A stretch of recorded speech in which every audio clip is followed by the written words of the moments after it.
What's next for Taiwan's ruling party after a series of election losses and a dip in support? A key road linking northern Taiwan with the country's east reopens after a landslide, but only for a limited time.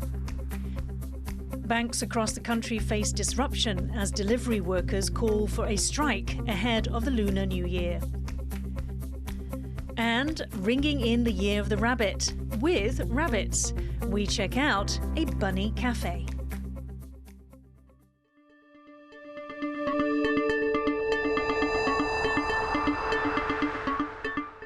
A warm welcome to TaiwanPlus News. I'm Yin Khvat.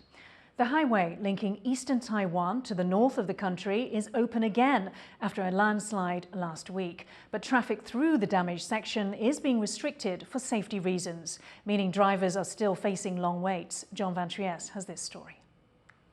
Lining up through the night, a long snarl of cars and trucks. This is the Zhenghua Highway, the only road from northern Taiwan to the country's east coast. It's taken workers days to clear this road after a huge landslide last week. But even though work ended Sunday, safety is still a concern. The damaged section is only open to traffic at certain times, creating a bottleneck. Some drivers waited up to 7 hours for this early morning slot. 为了安全起见，没有办法啦。白天尽可能能放就放啊，对，因为像花莲人也要回家，他们的物资需求都要交给我们这些司机来处理。Normal traffic will resume from Thursday until the end of the month.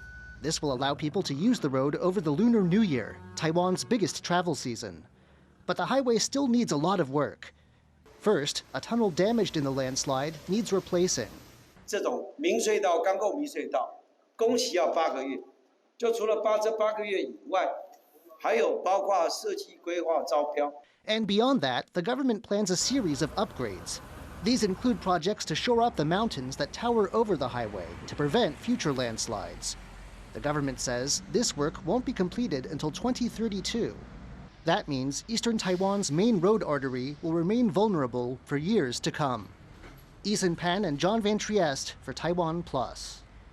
Employees of the Zhenghua Express delivery service have voted to go on strike in the lead-up to the Lunar New Year. The strike could affect the circulation of cash ahead of the holiday as the company handles deliveries between banks. 83% of staff voted to strike over the issue of year-end bonuses.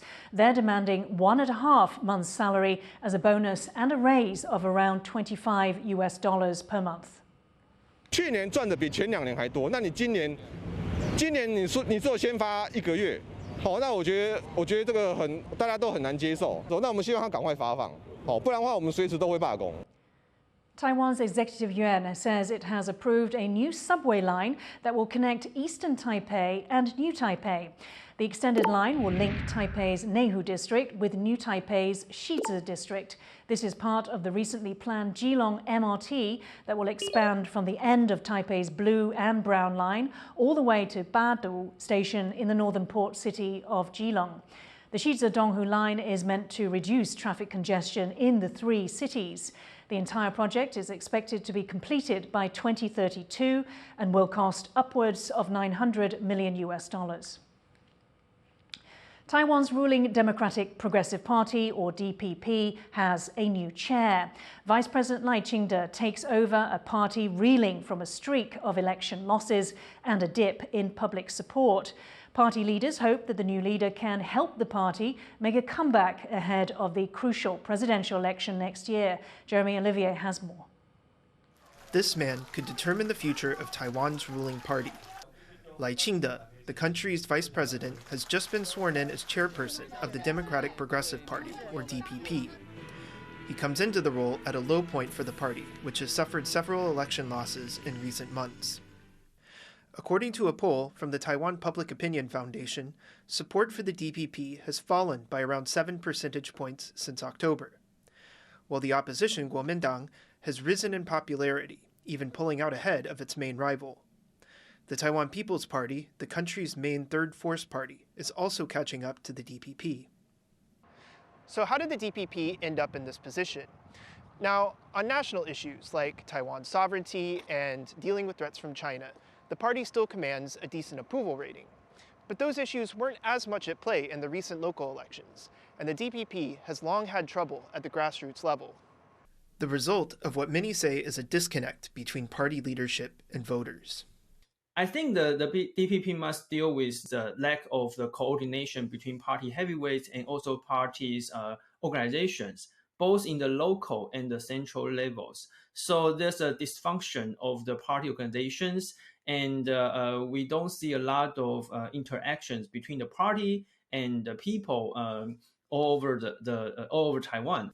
Trust in the DPP has also fallen following a string of recent scandals, including plagiarism and vote buying, that have negatively impacted how voters see the party.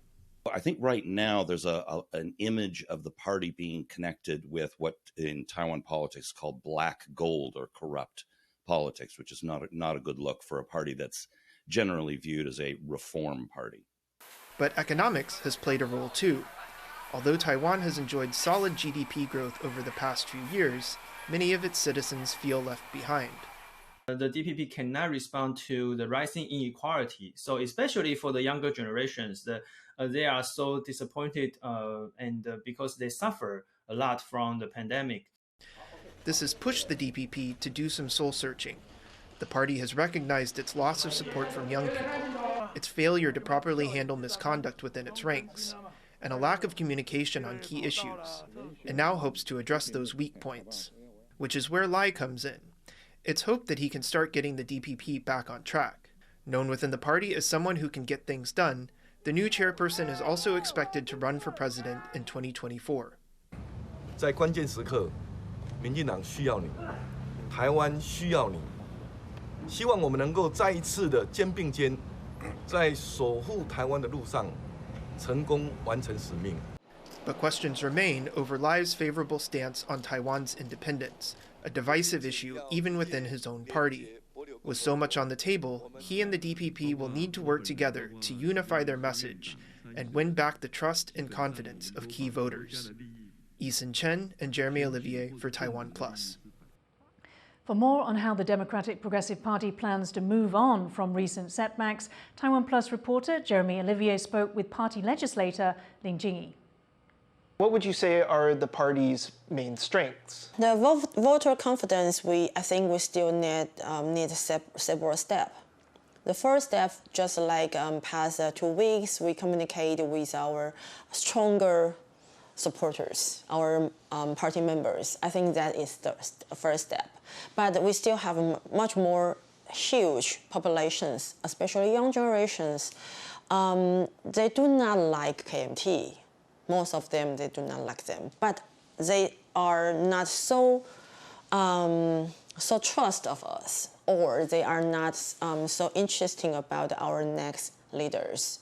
So that is, we need to have a more clear communication and clear policies to make them know we are listening and we are partner of them. Now, the DPP also had a number of scandals in the run-up to the elections. How does it plan to address those scandals? So all the scandals are very huge damage to us. Of course, just a couple of days ago, our new chair, Lai Ching-te, he speak out that we need to more clear policies to ask all our members of party, especially the legislator, the mayor, need to keep our good standard to become a president. But also, of course, we will have a bill renew in next sections for the candidate of elections. I think all that will be step to people to understand we will not allow this scandal in our parties or in our members. Do you feel that the party's messaging and values still resonate with voters? No, not enough. I think to Taiwan's voters, of course, local elections and the national elections are different for our people. for their priority is different. But I most convinced that even now, I say that which we call the neutral voters, they are still looking for new statement or new attitude for the further Taiwan or the relations between Taiwan and China. So DPP need to find out new statement and what is our key, how to say that, our key titles or our key issues in further 1 year. That was DPP legislator Lin Jingyi speaking with Jeremy Olivier. Taiwan's Constitutional Court has ruled that a law saying only men are allowed to inherit the right to lead so-called ancestor worship guilds is unconstitutional, or at least partly. These guilds often wield significant influence in local politics and are backed by large sums of money. Zhenghua has the details. Taiwan's Constitutional Court announces its ruling that some women can now become successors of so-called ancestor worship guilds. It's a decision that partially ends centuries-old gender inequality in these traditional family associations. Influential and wealthy, these ancestral groups date back to the 17th century and the arrival of Han immigrants from China. They were organized to manage a family's assets and affairs in relation to worship. The Han, who dominate Taiwanese society, have a history of valuing males over females. There are more than 3,000 of these family guilds in Taiwan, and though intended to keep immigrant families connected, they've grown so large over the years that succession and internal politics have become an issue. Traditionally, only men, unmarried women, or husbands matriarchally married into the family can be successors of the guild. But there's a catch. The court's ruling only applies to organizations that currently have no written rules barring women from leadership. The lawsuit was brought to the Constitutional Court by two groups of plaintiffs. Both argued that inheritance rights favoring patrilineal descent are gender discrimination, and that concept doesn't fit in a modern society. 祭祀工业的设立，它的最主要的目的就是在祭祀祖先、发扬孝道。而就祭祀祖先之香火传承而言呢，男系子孙与女系子孙呢，并没有本质的差异。尤其在少子化的今天，以及可预见之未来，如果还是继续呢勉强区分，那么尤其这样子呢，会不利于祭祀香火之传承。Although the ruling confirms that the law violates Article 22 of the Constitution, which guarantees the freedom and rights of all people, it doesn't cover organizations that have written rules, because a similar case in 2015 declared that the regulations of private ancestral worship guilds must be respected. This latest ruling is another small step forward for gender equality in Taiwan. But the limited nature is likely to leave some feeling more work is needed. Damon Lin and Yujing Huang for TaiwanPlus. Coming up, the trouble with birds. We find out how migratory birds in Taiwan are under pressure. More details after the break.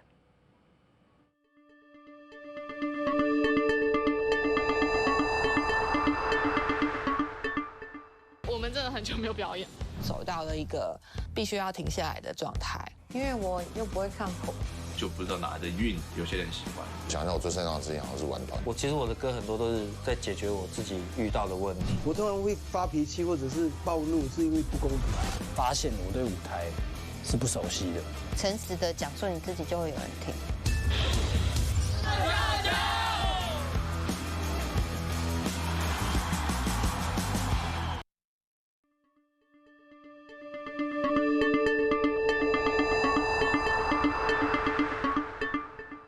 Welcome back. You're watching TaiwanPlus News. The black box from a plane that crashed in Nepal has been found in good condition, but officials say there is no chance of finding any survivors. 72 people were on board when the Yeti Airlines aircraft went down in Pokhara, a tourist town about 80 miles west of Nepal's capital, Kathmandu. Citizens from India, Russia, South Korea and Australia were among those on board. The Himalayan nation has a poor safety record, but there was no immediate indication as to what caused the crash. The plane's co-pilot, among those known to have died, began flying after her husband lost his life in a separate Yeti Airlines disaster in 2006. At least 30 people have now been confirmed killed in a Russian missile attack on a residential building in Ukraine's Dnipro city. 43 people are still missing, but the city's mayor has said the chances of finding any more survivors are minimal. Rick Lauer reports. A woman is found alive in Dnipro, eastern Ukraine, a day after a Russian missile strike on this residential block. Dozens were killed here in one of the deadliest strikes against civilians since the war began nearly 11 months ago. Хочу сказать всем тем в России и из России, кто даже сейчас не смог произнести даже несколько слов осуждения этого террора, хотя прекрасно все видят и знают. Ваше трусливое молчание, попытка переждать то, что происходит, закончится только тем, что однажды эти же террористы придут и за вами. Зло очень чувствительно к трусости. Зло всегда запоминает тех, кто его боится и пытается сторговаться. И когда оно придет за вами, некому будет вас защищать.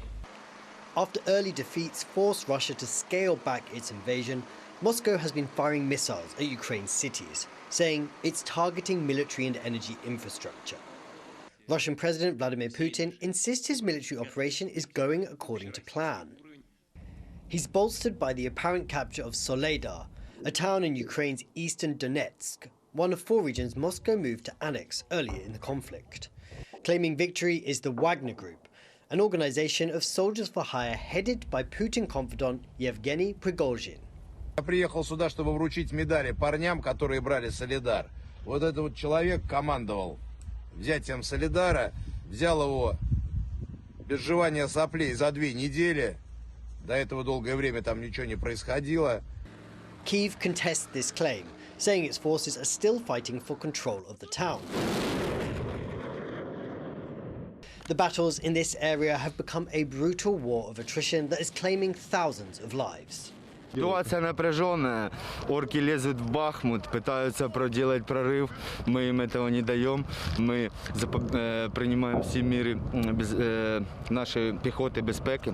Потужно вражаємо ціль, попадаємо чітко і, дай Бог, думаю, переможемо. Ukraine is also hoping for more support from the West. The UK has promised to send tanks in the coming weeks, and NATO's Secretary-General has said more weapons should be arriving soon. Almost a year into the war, and Ukraine's people, the soldiers on the front line and civilians in areas targeted by Russian rockets, remain determined to defend their sovereignty whatever the cost. Rick Yi and Rick Lowett for TaiwanPlus. The World Economic Forum opens Monday, and protesters have rallied near the event to call for higher taxes on the rich. Hundreds of political leaders and CEOs will meet this week in the Swiss town of Davos. A record 52 heads of state and government are set to attend. Topics on their agenda include energy transition, climate change, and addressing high global inflation. Activists have criticised the event for hosting many wealthy executives and called on governments to tax them more. Climate activists are also protesting companies which they say do not respect human rights or the environment. Myanmar's shadow National Unity government has raised more than $100 million in support of efforts to restore democracy in the country. Funds were raised through the auction of properties linked to the military junta, which took power in a coup nearly 2 years ago. A spokesperson for the shadow government said the funds will only be repaid if democracy is successfully restored. More than 2,500 civilians have been killed and over 16,000 people arrested since the 2021 coup, according to human rights group Assistance Association for Political Prisoners. Back here in Taiwan, the country is enduring a cold snap. Temperatures in the north are set to remain near 10 degrees Celsius on Monday. The colder weather is also forecast to move southward, bringing rain to areas across Taiwan. Chillier temperatures are expected to ease by the middle of this week, but another stronger cold front is also due to hit Taiwan by next Sunday, the first day of the Lunar New Year. 这一段期间呢，北台湾整天都是气温偏冷的。那其他地区呢，低温方面在中部以北跟东北部地区有机会来到12、13度，其他地区预估也有14、15度的这个低温。 Taiwan lies on an important flyway for migratory birds, drawing in millions of feathered travellers every year. But as the country pursues its net zero carbon emissions goal, the number of newly built wind turbines is disrupting bird populations. And as Yu Jinghuang finds out, turbines are not the only threat to the local ecology. Along Taiwan's west coast, wind turbines like these have become an increasingly common sight. The country is working towards the net zero carbon emission goal by 2050. As part of that initiative, the government reported an increase of almost 150 offshore wind turbines over the past year. The plan is to raise renewable energy generation to 20% by 2025. And wind power plants are an important means to reach that goal. But this plan to improve the environment has caused other problems. For migratory birds flying through Taiwan, wind turbines can be extremely hazardous. 这些风机对候鸟也造成相当大的影响，因为候鸟在迁徙的路径上面或在觅食的地方，有的时候会受到风机的低频的影响，有些就是直接撞击会死亡。 Taiwan is an important rest stop for more than 350 species of migratory birds. It's located in the so-called East Asian Australasian Flyway. This runs through 22 countries, stretching from Russia, Alaska to Australia and New Zealand. Millions of wind visitors travel along this route every year, but recently, they've been facing a lot more challenges. 台湾是个宝岛，过去真的是鸟类的天堂，这些候鸟，因为河口沼泽这些湿地，那加上有一些工业的污染了，然后后来人为的一些开发，的确对鸟造成了一些破坏。 Endangered species have been among the victims of pollution. This rare oriental stork stomach was found full of pieces of rubber, causing the animal to die. There are numerous other human-caused threats that birds face in the country. For example, the rising number of stray dogs in Taiwan also puts many birds at increasing risk. 那我在茄萣还看到那种野狗群，就是非常有组织，然后整群至少都接近8到10只，然后会打团体战，就是这边追过来，那边追过去。 The bird population is an important indicator of an ecosystem's health. But whether it's from industrial pollution or green energy policies, it's clear that the actions of humans are a threat to the well-being of both local and migratory birds. Better steps and more responsible planning need to be taken if that is to change. Asnaya Zhou and Yu Jinghuang for TaiwanPlus. As the year of the rabbit hops in, many in Taiwan have got bunnies on the brain. Today, TaiwanPlus's John Van Trieste is taking us to a place where people can get their rabbit fix and learn a thing or two about these cute creatures. This is the little prince, and this is Bambi, and they're my baby bunnies. Today we're on a special outing. I've heard that there's a cafe especially for rabbits right here in the heart of Taipei. Now, some of you may know the Lunar Year of the Rabbit is right around the corner, so to celebrate together, I thought I'd bring them here. Let's check this place out. This cafe is one of a handful of rabbit cafes that have opened up around Taiwan in recent years. They're sort of like the cat cafes which have popped up in countries around the world. You can come here to have a meal or a coffee in the company of the shop's 3 resident rabbits, Cui Cui, Pika, and Yuanzhi. Here they are. Say hello. You can bring your own bunny to the cafe, too.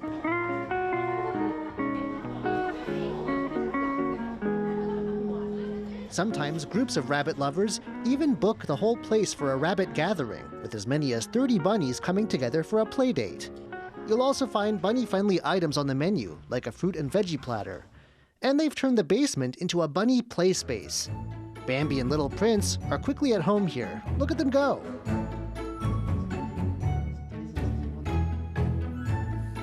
The person who dreamed up this playground for bunnies is the cafe's owner, JC. 我一直想要开咖啡厅，然后兔子是因为我很喜欢小动物，然后兔子又比较不会吵到邻居，所以就想说养养看，然后养了之后就很爱。But rabbits can be timid creatures, so how do they deal with all the customers? Is it too much noise and attention? 一开始会有一点，然后我们也有一直宣导，就是请客人小声一点，动作慢一点，所以后来他们适应得蛮好的，现在都不太会怕。The cafe holds regular Meet the Bunnies events. They give people rare access to the animal's cage.